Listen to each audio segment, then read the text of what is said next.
Capital Sonoro. Capital Político.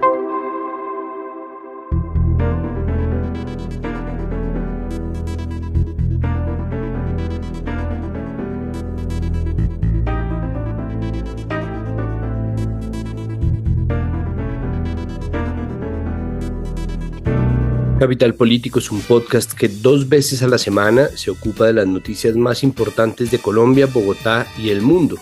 Yo soy Santiago Rivas y antes de empezar con nuestro temario queríamos pedirles disculpas. Normalmente este episodio debe estarse publicando entre la noche del martes y la mañana del miércoles, pero simplemente fue imposible grabarlo, un poco por la herencia del ya difunto congresista de la República Raimundo Emiliani, inventor de los puentes festivos en Colombia, pero además por simplemente avatares y vicisitudes que tienen que ver con nuestros invitados e invitadas, que, todo hay que decirlo, son invitados e invitadas de lujo. Por eso nos decidimos a aplazar un poco la publicación de y la publicación del fin de semana la vamos a hacer el sábado por la tarde, para darles tiempo a que digieran esta camionada de noticias. Ahora sí, nuestro temario es el siguiente. Vamos a empezar haciendo un repaso de la agenda nacional, de cosas que han pasado por todos lados, en todas latitudes y en muchos sentidos, junto a un habitué de estos micrófonos, el analista de Paz y Reconciliación Pares Colombia, Esteban Salazar. Después vamos a hablar sobre la Operación Orión, porque se cumplieron 20 años de esta operación cruenta e ilegal, esta operación en donde activos de la fuerza pública en compañía y en connivencia con agentes del paramilitarismo entraron en la Comuna 13 de Medellín, un poco a esto, entre gigantescas comillas, sanear lo que era un centro de gran violencia, obviamente combatiendo el fuego con fuego y generando uno de los episodios más vergonzosos y más dolorosos en la historia de este país y de la ciudad de Medellín. Y para terminar, el pronunciamiento de la Fundación para la Libertad de Prensa, FLIP, con respecto a 2 casos muy importantes. El primero de ellos, el asesinato muy lamentable del periodista y líder social cordobés Rafael Moreno, y el segundo, el caso de Ginette Bedoya, que hace ya un año surtió un fallo en la Corte Interamericana de Derechos Humanos que obliga al Estado colombiano a tomar una serie de acciones que no ha tomado. Entonces, empecemos.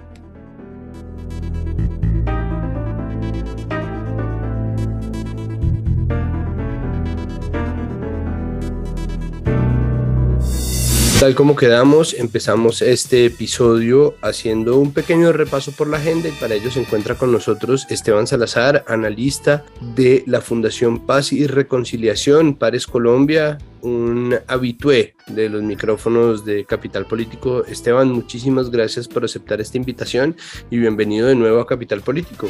Santiago, muy buenos días, muchísimas gracias por la invitación nuevamente a este espacio y qué bueno poder compartir aquí análisis en Capital Político. Bueno, vamos a hacer el repaso de algunas de las noticias que han sonado así brevemente, ¿no? Como un paniquecito, como cuando uno botaba una piedra a un charco y hacía piu, piu, piu, piu.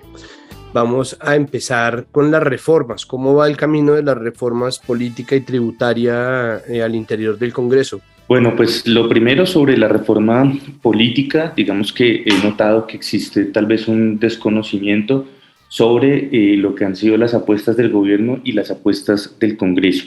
Hay que mencionar que se trataba de 3 reformas que se tenían que dar. Una era la reforma al diseño institucional, otra es la reforma política y otra es la reforma al Código Electoral. La reforma al diseño institucional fundamentalmente era poder despolitizar el Consejo Nacional Electoral, que lo escoge el Congreso de la República y es al final quien investiga a los partidos políticos y las candidaturas. Esa despolitización era sencillamente eliminar ese poder electoral del Congreso para pasarlo hacia un proceso meritocrático dentro de la Comisión Nacional del Servicio Civil. Eso se cayó hace semana y media, infortunadamente en la Comisión Primera, que era un proyecto impulsado por los senadores Ariel Ávila y Humberto de la Calle, pero no contó al final con el respaldo del gobierno y pues ellos consideraron inconveniente hacer esa reforma al diseño institucional. Esa se cayó, sobre eso pues es un balance negativo porque era parte de las recomendaciones recomendaciones de la Misión Especial Electoral del 2017 y pues bueno, ahí vemos dificultades. La segunda, que es la reforma política, ya en cambio, que no ha sido tan inconveniente para los partidos y los clanes políticos, por supuesto, ha traído como una suerte de premios para poder retomar lo que es la política tradicional, en donde se ha metido un caballo de Troya, que es decir que va a haber listas paritarias, que va a haber financiamiento estatal, que va a haber listas cerradas para la financiación predominantemente estatal, mientras por otro lado, pues les dan premios como el transfugismo, es decir, la posibilidad de que los congresistas puedan cambiar de partido haciendo un engaño al elector que vota por una lista, que vota por un partido y los premian, ellos mismos se autopremian pudiendo tener la posibilidad de cambiarse de partido. Y por otro lado, pues se habla de la financiación predominantemente estatal, pero dentro del proceso político de nuestro país, con unas listas cerradas, eso a mi modo de ver resultaría favoreciendo a los líderes de estos partidos y es aumentar la chequera de quienes definen esas listas, que al final son Dilian Francisca Toro, Vargas Lleras, César Gaviria, Carlos Trujillo y Álvaro Uribe Vélez. Eso solamente por decir los partidos tradicionales. Esa reforma ya está en este momento para pasar a plenarias y ha tenido pues todo el apoyo del gobierno nacional. Yo creo que hago ese recuento para especificar que eso va a ser el premio seguramente para poder aprobar la reforma tributaria, que ha tenido una suerte de peluquería bastante compleja porque ha enviado unos mensajes contradictorios de los días con IVA, los días sin IVA, medio día sin IVA,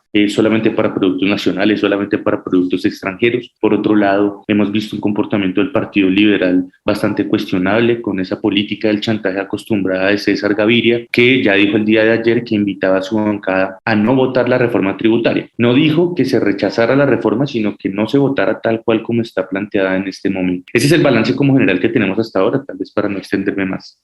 Y al mismo tiempo hay un rediseño del funcionamiento de presidencia que está muy interesante, ¿no? Parece que le da más juego a los ministros, quitó 10 de las 13 consejerías que había instalado Duque, dejó 3. Cuénteme un poco sobre este nuevo diseño de la presidencia que además abre el camino para crear el Ministerio de la Igualdad en el que va a estar Francia Márquez.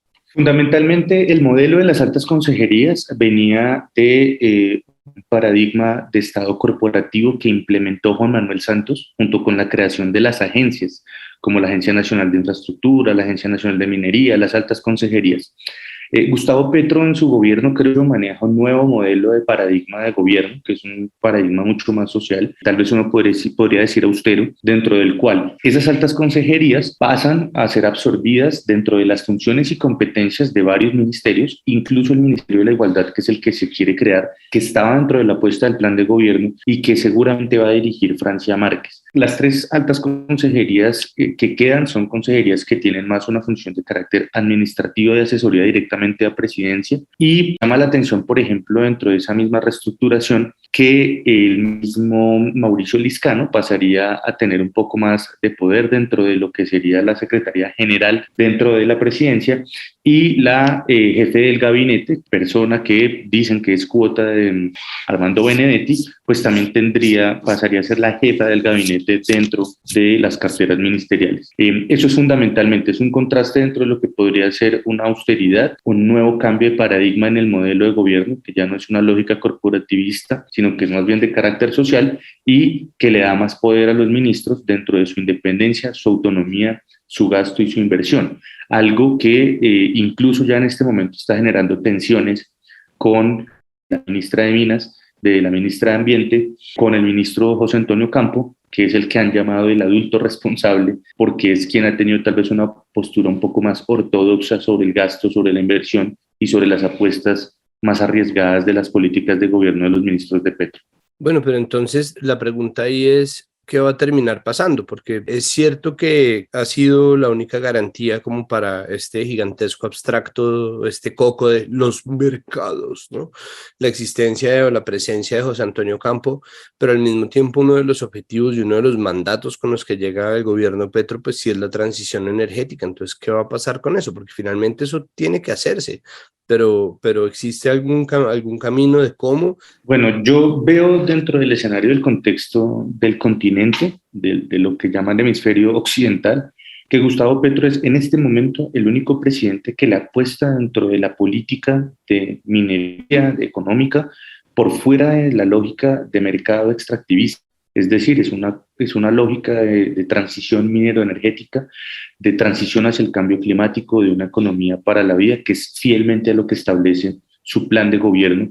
Y las dos ministras de Ambiente que dijo yo, que es la ministra Susana Muhammad y la ministra Irene Vélez, que evidentemente es de Minas y Energía, con una apuesta mucho más radical sobre lo que es esa transición energética. Sin embargo, para lograr esos propósitos, creo yo que las dinámicas de ese monstruo que llaman el mercado son realmente unas relaciones comerciales que se establecen con otros países e incluso con la demanda interna de lo que necesitamos para poder hacer ese ejercicio.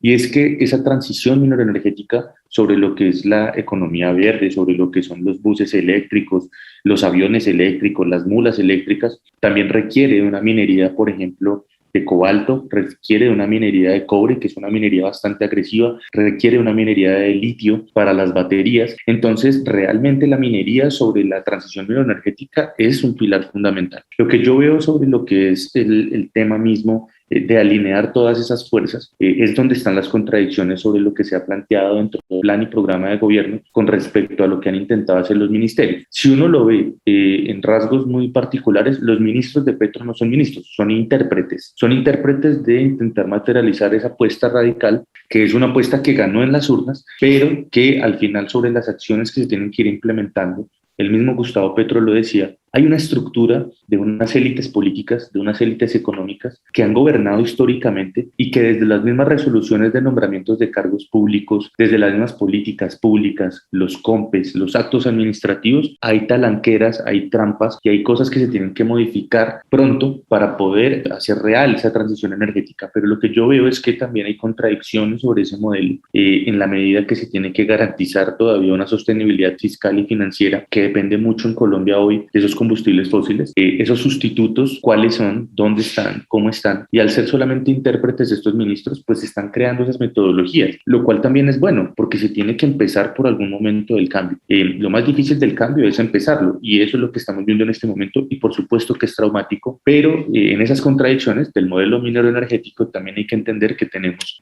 una necesidad de extractivismo sobre esos minerales, sobre esos metales que se requieren para la industria verde y la industria lo eléctrico o de lo que no produzca, por ejemplo, combustibles fósiles o CO2 o gases de efecto invernadero.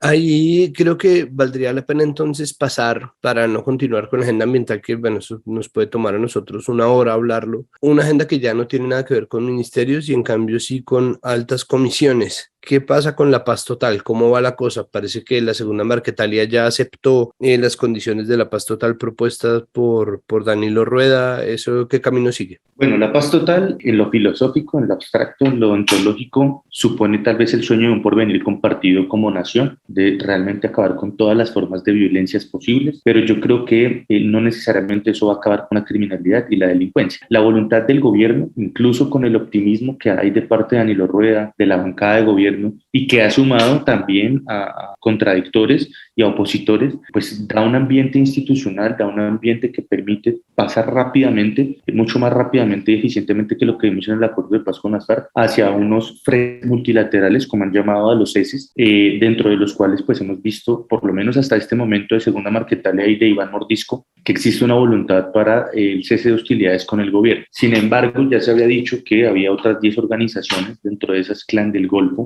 que había manifestado que iba a establecer un cese de hostilidades. Hemos visto en algunos escenarios que existe una disminución sobre los hechos de violencia, pero no necesariamente sobre las actividades criminales. Yo me hago varias preguntas. ¿Esos ceses multilaterales contemplan al final, es un cese múltiple, bilateral de las acciones de las disidencias, el ELN y Clan del Golfo y las otras organizaciones contra el Estado y viceversa? Pero no necesariamente implica un cese de las hostilidades dentro de la disputa territorial de estas organizaciones criminales. Eso es una pregunta que se tiene que hacer y que ya vimos en un escenario bastante lamentable al señor Danilo Rueda casi que pidiéndoles el favor, creo que fue en la zona de Arauca, o de Norte de Santander, que se dejaran de enfrentar el ELN y las disidencias. Eso es absurdo porque el monopolio legítimo del Estado todavía le pertenece al Estado y a la fuerza pública, y lo que se debe buscar entonces es intentar repeler dentro de esos ceses multilaterales o múltiples bilaterales, como yo lo he denominado, que esas estructuras por el control territorial dejen de enfrentarse, porque ahí es donde se producen los mayores hechos de violencia. Que resta también dentro de lo institucional la 418, que ha tenido también una aplanadora importantísima, solamente para decir que hay un punto en particular que nos llama la atención desde pares que hemos analizado eso, y es que se establece la posibilidad de que alcaldes y gobernadores tengan funciones y competencias para llevar a cabo diálogos y espacios humanitarios, pero creo que eso es una función del presidente de la República, del Ministerio de Defensa en cabeza de la jefatura de Estado, ¿no? Que al final es el control territorial, la soberanía y la fuerza pública. No sé cómo lo verá eso al final la Corte Constitucional. Bueno, hay que esperar básicamente que se empiecen a surtir. Es un proceso tan complejo y al mismo tiempo tan anhelado, que creo que en esa disyuntiva está todo el tiempo el gobierno, ¿no? Entre lo muy complicado que es llevarlo a cabo y la voluntad compartida que sí se ha visto, es decir, la ONU da el visto bueno, pues el mismo Iván Márquez, Iván Mordisco, ya empiezan como a aparecer un poco las caras. Vamos a ver finalmente hacia dónde se decanta y si existe además alguna línea roja, porque creo que esta vez, y una de las cosas más interesantes de ver, es que en este proceso no ha habido una línea roja trazada como si la hubo, por ejemplo, en el proceso con las FARC en 2012 a 2016. Sí, por supuesto, digamos que lo que llama la atención, digamos, sobre ese cambio de paradigma, incluso en el tratamiento de estas estructuras, es que por qué no se había dado a nivel histórico en Colombia un proceso tan diverso, tan amplio y tan heterogéneo sobre la voluntad de tantas organizaciones criminales asociadas al conflicto y asociadas al crimen organizado, con la voluntad de querer hacer parte de un proceso de paz, de un proceso de desmovilización, de un proceso de desmantelamiento de las economías ilegales. Eso sí es algo supremamente novedoso, es un fenómeno que hay que estudiar a profundidad, porque alinearon casi que todos los astros y planetas para que todas estas organizaciones en conjunto quisieran tener eso. Pareciera que existiera entonces por primera vez una legitimidad de un gobierno para generar confianza suficiente a estas estructuras sobre lo que serían garantías y también respecto a un acceso a justicia, a la verdad, de reparación y no repetición en Colombia. Y para terminar, una pequeña cereza en el pastel, una cherry, si se quiere, y es el retiro de la exigencia de visa para turistas colombianos por parte del Reino Unido. Sí, por supuesto, lo del tema de la visa británica, yo lo he intentado hacer, yo lo hice un par de veces, para quienes no sepan cómo es ese proceso. Incluso me llama la atención, y les cuento esa anécdota, piden fotos hasta de las palmas de las manos y el costado de las manos. Eso es algo supremamente raro, no sé por qué lo hacen o lo hacían, son bastante estrictos. Ese paso, más allá de quien haya obtenido esa victoria o quien la haya gestionado, porque por ahí dicen que las victorias tienen muchos, pero los fracasos son huérfanos. Pues independientemente de eso, Santiago, creo que la labor que se haya hecho desde Duque y ahorita con Petro, pues al final resulta favoreciendo a la ciudadanía que tenga la posibilidad, el interés de ser esos bellos países que hacen parte de toda la estructura de la isla. Pero también, pues digamos, las condiciones económicas que vemos en este momento después del Brexit plantean fenómenos. Uno, una libra esterlina 5.300, viajar allá se hace casi que imposible. Le toca quedarse en unos de 3 pesos, de 3 libras, y ya de 3 libras al lado. Y por otro lado, pues que después del Brexit sí se presentó un fenómeno interesante, sobre todo en Inglaterra, y es que se dio una pérdida de mano de obra barata, pues eso es lo que finalmente promueven esos espacios de integración con países que no tienen ese nivel socioeconómico, y que sería un atractivo incluso sobre abrir las puertas, no solamente quitar el visado turístico, sino también la posibilidad de un intercambio más de carácter laboral y comercial para los ciudadanos. De acuerdo, además, pues que sí somos un socio estratégico, y si las cosas están cambiando en términos de el redireccionamiento de la guerra contra las drogas, pues parte de eso también tendría que venir acompañado de políticas migratorias para una gran mayoría de gente que no trafica con ellas. Esteban, muchísimas gracias por acompañarme a hacer este repaso en tiempo récord. Siempre es un gusto tenerlo por acá, y espero que sea, por supuesto, una de tantas veces por venir.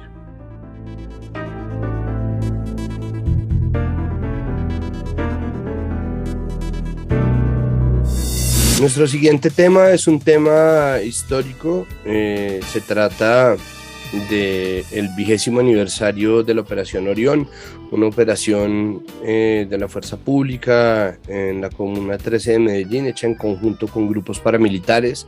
Se trata de uno de los episodios más dolorosos y más vergonzosos de la historia larga del paramilitarismo en Colombia, en nombre además de un discurso de orden y seguridad que por supuesto lo único que hizo fue traer el miedo. Ha sido una semana de muchas conmemoraciones y de mucho recordar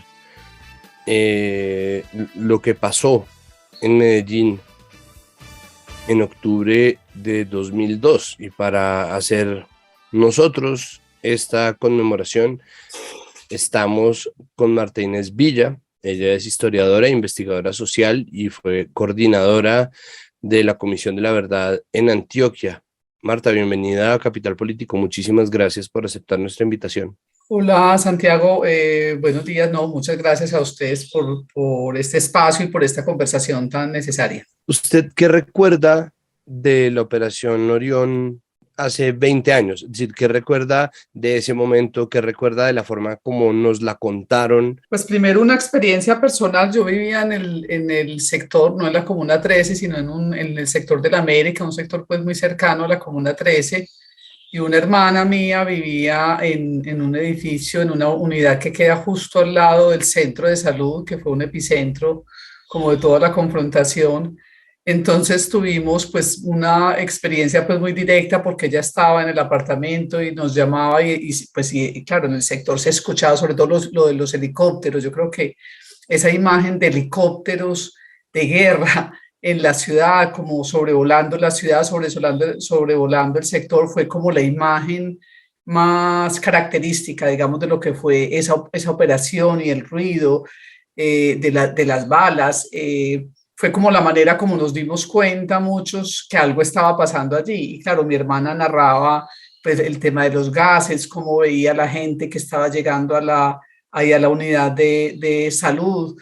Entonces, digamos, esa parte es como la experiencia. Yo creo que es una experiencia muy generalizada, una memoria colectiva de la ciudad en torno a este hecho de la Operación Orión. Obviamente, para la gente que estaba allí, pues es más que una imagen, es una experiencia realmente de terror lo que se vivió allí, lo que vivió la población de esta comuna. Eso en primer lugar. Y segundo, pues en términos, digamos, de la narración, un poco de lo que nos contaron, pues era una narración. En ese momento estaba Luis Pérez de alcalde de la ciudad, y un poco la historia y la explicación que se dio es, pues estamos tomando un terreno que se ha convertido en una isla, en una república independiente, que ha sido nido de secuestros, donde el Estado no puede entrar, y entonces el Estado va a tomar la rienda, digamos, sobre este lugar. Ese fue un poco como la narrativa que se escuchó, la versión que se escuchó. Ya pues en adelante pues vinieron las fotografías, los testimonios de la cantidad de gente detenida, etcétera. Pero digamos que en ese momento la narrativa oficial fue: vamos a recuperar para el Estado el control sobre este territorio.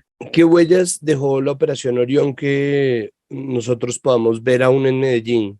Yo creo que si algo hizo visible la Operación Orión fue el miedo en primer lugar de la población, que no solo fue miedo, fue terror, digamos, realmente sobre una acción desproporcionada, digamos, de la fuerza en ese territorio. Era un poco como una pesadilla. Y la gente hoy, que pues bueno, se acaba de hacer la conmemoración de estos 10 años, hubo muchos actos aquí en Medellín conmemorando esta fecha, y uno recuerda, pues, y la gente sí lo sigue viviendo, digamos, lo sigue expresando como una sensación de desprotección, como una sensación de horror que se vivió en la ciudad y que sigue marcando de alguna manera esa memoria colectiva que hay allí. El otro tema que me parece que fue demasiado visible en ese momento y lo sigue siendo hoy es el tema del estigma, la estigmatización frente a esta población. Mujeres, los hombres, pero sobre todo los jóvenes, cuentan mucho cómo identificarse como habitante de la Comuna 13 era una situación realmente muy compleja.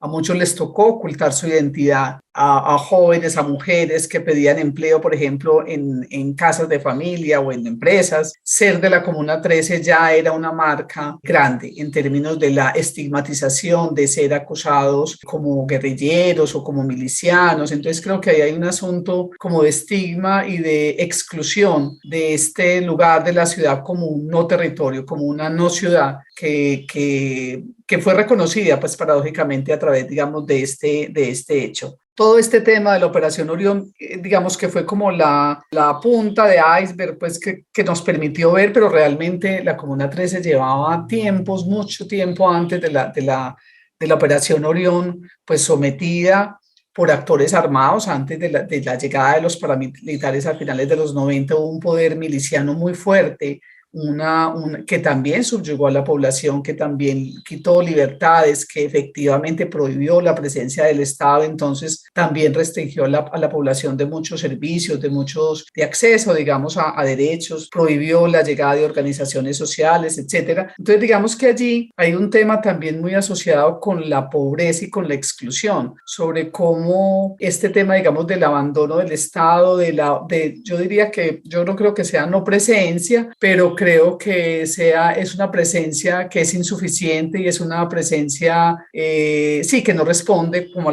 las demandas de la población. Entonces, creo que ahí hay un asunto que también se hizo evidente y que hoy la gente lo sigue diciendo. En informes recientes que ha hecho la misma población, que recibió la Comisión de la Verdad, la gente sigue asociando el tema de las violencias con la exclusión económica, con la exclusión cultural, con la exclusión social y política. Y hay otro elemento que me parece que es muy importante señalar en este espacio, que son las resistencias. En el marco de la Operación Orión hubo una serie de expresiones muy importantes de la población de resistencia frente a este hecho. La población salió en medio del fuego cruzado, salió con banderas blancas pidiendo ayuda humanitaria, pidiendo protección, y después de esto la movilización de las organizaciones sociales pidiendo la libertad y los derechos de las personas que fueron detenidas en el marco de esta operación. Y luego una serie de expresiones culturales, artísticas, de memoria colectiva que han marcado mucho este territorio y que hoy siguen siendo como un capital muy importante para esta población y para la ciudad. Entonces creo que esas son como las huellas, diría yo, lo que nos dejan ver, lo que nos deja ver qué pasó en este momento, pero también cómo esto se ha convertido en un capital y en una voz muy importante de la población para seguir llamando la atención sobre su territorio, sobre la justicia y sobre los derechos que tiene esta población. Esta semana, 20 años después, sigue muy viva la memoria de la Operación Orión. Quiero que me cuente cómo fue el trabajo de la Comisión de la Verdad acerca de este episodio, cuántos informes pudieron ustedes leer, qué tan abundante es la memoria acerca de la Operación Orión. Pues varias cosas. O sea, nosotros en primer lugar escuchamos el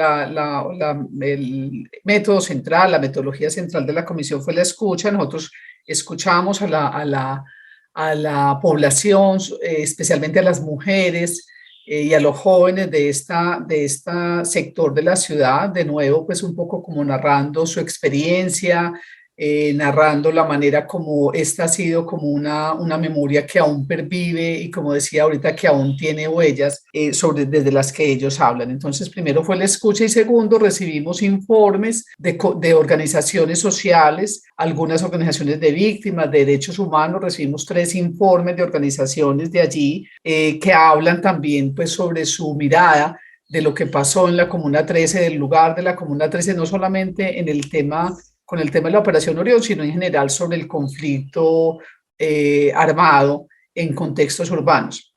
Entonces, parte de esto pues se relata en diferentes capítulos. En el capítulo de mujeres hay una parte especial sobre las mujeres buscadoras de la Comuna 13, que son mujeres que buscan, es una organización que se construye precisamente a partir de la desaparición de personas en el marco de esta operación y de las operaciones siguientes a la Operación Orión y del tipo, digamos, de intervención militar que hay allí. Entonces, ese fue, en este capítulo, en varios capítulos, digamos, hay estos testimonios. En el capítulo en el capítulo de Colombia Adentro, hay un capítulo específico que es sobre violencias urbanas y allí también hay un lugar especial a la Comuna 13, para la Comuna 13 y para esta operación, que encuentra, digamos, la comisión. Uno, que hay que hay una herida que sigue estando abierta porque no ha habido la reparación de las víctimas, porque sigue habiendo un alto nivel de impunidad. Es increíble cómo un hecho que tiene tantas evidencias tiene tan poco avance en la justicia. O sea, lo que hay, digamos, de investigación sobre esto, pues son unas sentencias que hay sobre todo sobre sobre las CAP, los comandos armados del pueblo, que fueron una de las milicias pues más persistentes y que mayor hegemonía tuvo en el territorio, y otras sentencias sobre paramilitares, especialmente el bloque Cacique Nutibara, comprometidos en esta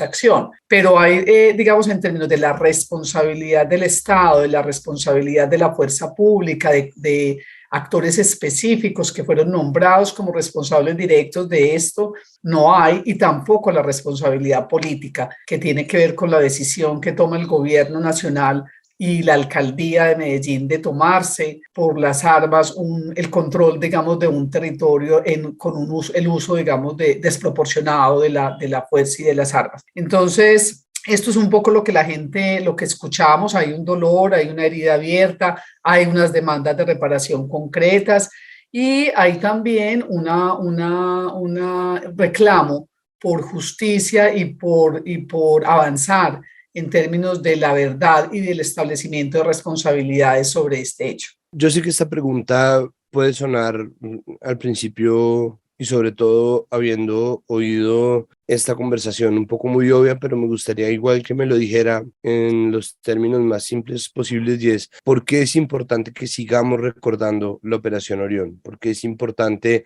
tener al menos una semana en el año en que vemos la foto de Jesús Abad, en que oímos las voces de la gente de la Comuna 13?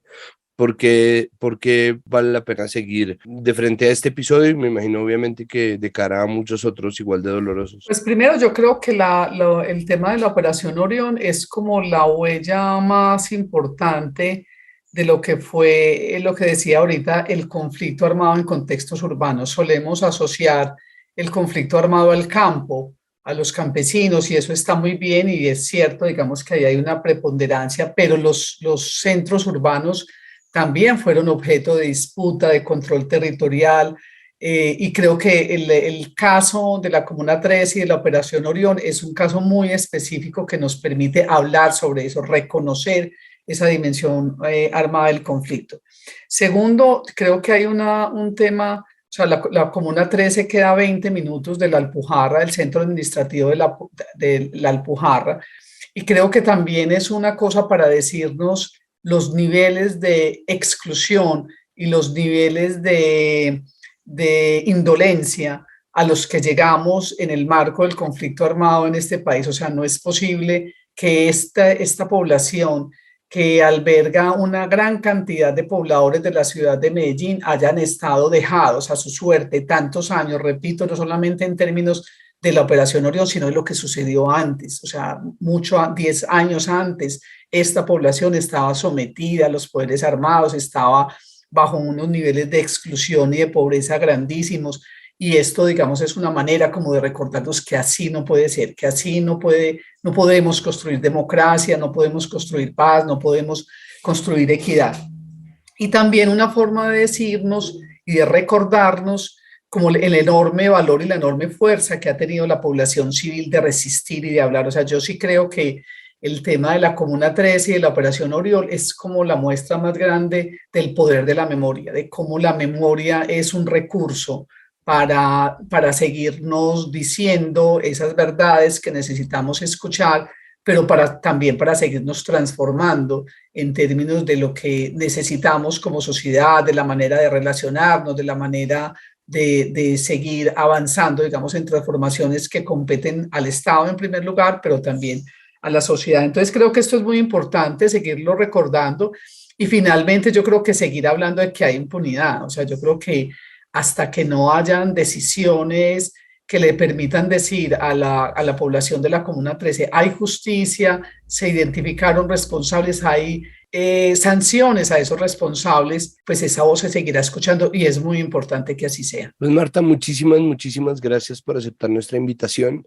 Queríamos tomarnos el tiempo de revivir la memoria de Orión para precisamente no dejar que ese recurso muera o se silencie. Entonces, pues nada, le agradecemos mucho por su tiempo y pues nada, siempre aquí abierto las puertas en Capital Político. Sí, bueno, no, muchas gracias y es muy importante realmente que esta no sea una memoria local, que no sea una memoria ni de la Comuna 13 ni de Medellín. Yo creo que la herida que hay en la Comuna 13 y en la Operación Orión es, como dice la Comisión de la Verdad en su informe, es una herida de nación y es muy importante que así sea visto.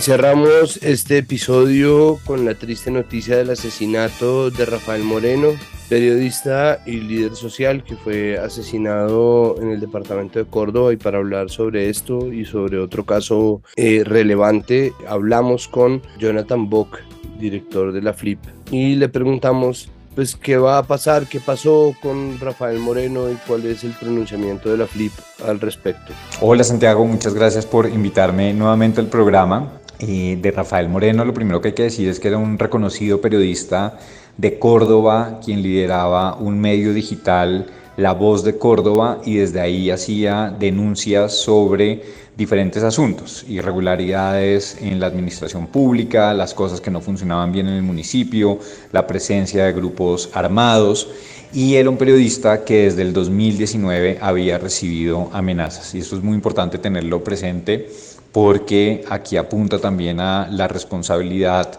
del Estado en su falta de protección a Rafael. Como digo, recibió amenazas desde el 2019 y ahí le pusieron un esquema de protección.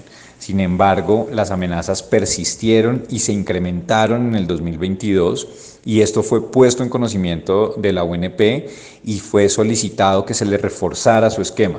Desde la FLIP hicimos unas tutelas donde, ante la negativa de la UNP, insistíamos en la gravedad de las amenazas que estaba recibiendo Rafael. Otras organizaciones hicieron lo mismo y, sin embargo, pues la UNP no reforzó su esquema de protección, pues que terminó resultando insuficiente, ¿no? Rafael fue asesinado hace 2 días, en la noche del domingo 16 de octubre, cuando estaba entrando a un local de su propiedad de comidas rápidas que tenía ahí en Montelíbano.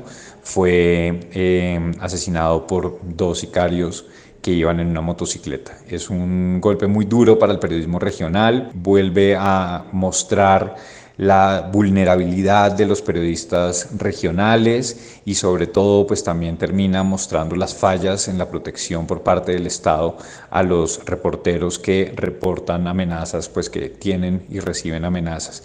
Y además genera un momento y un ambiente de miedo todavía más acentuado en una zona donde es realmente difícil hacer periodismo. Y después le preguntamos por el otro caso, que es ni más ni menos el caso de Ginette Bedoya, cuyo fallo en la Corte Interamericana de Derechos Humanos se dio hace 1 año y al parecer pues la Fiscalía y el Estado colombiano no está respondiendo a este fallo. Entonces le preguntamos también a Jonathan qué ha pasado con eso. Por otro lado, y sobre la sentencia en el caso de Ginette Bedoya, que se cumple 1 año, la sentencia por parte de la Corte Interamericana de Derechos Humanos, que pues en su fallo ordena al Estado a implementar una serie de medidas que buscan reparar los 20 años de impunidad en el caso de Ginette.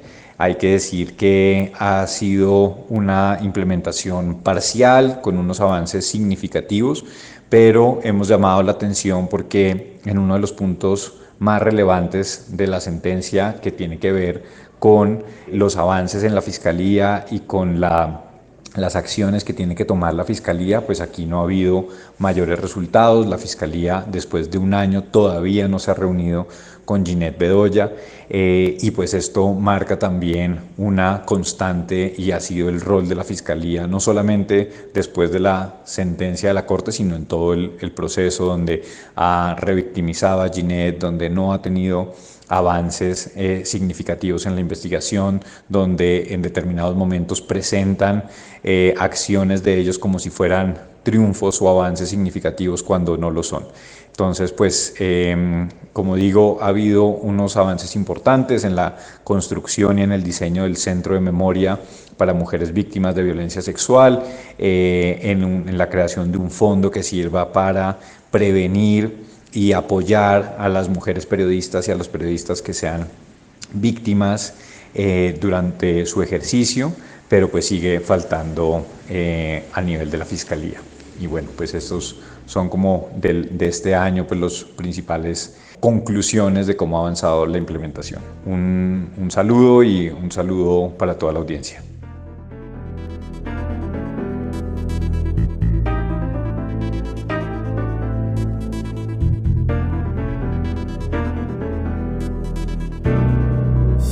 Y hasta aquí este episodio de Capital Político. Recuerden que todas las cosas que hacemos en Capital Sonoro las hacemos gracias al arduo trabajo de nuestro periodista investigador Juan Pablo Conto, nuestra productora María Alejandra Cuestas y nuestro editor Cian Bernardo González.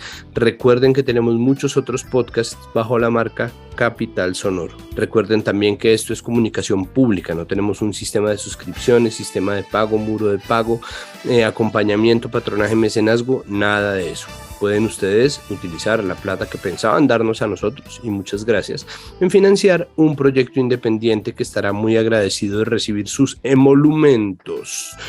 Lo único que nosotros les pedimos, eso sí, es que por favor nos recomienden, es decir, que peguen el enlace a este episodio en el chat de WhatsApp en el que discuten de política, en sus redes sociales, en donde sea que ustedes participan de alguna conversación, para que más gente nos conozca, para que crezca la conversación alrededor de Capital Político y podamos llegar a más y más oídos.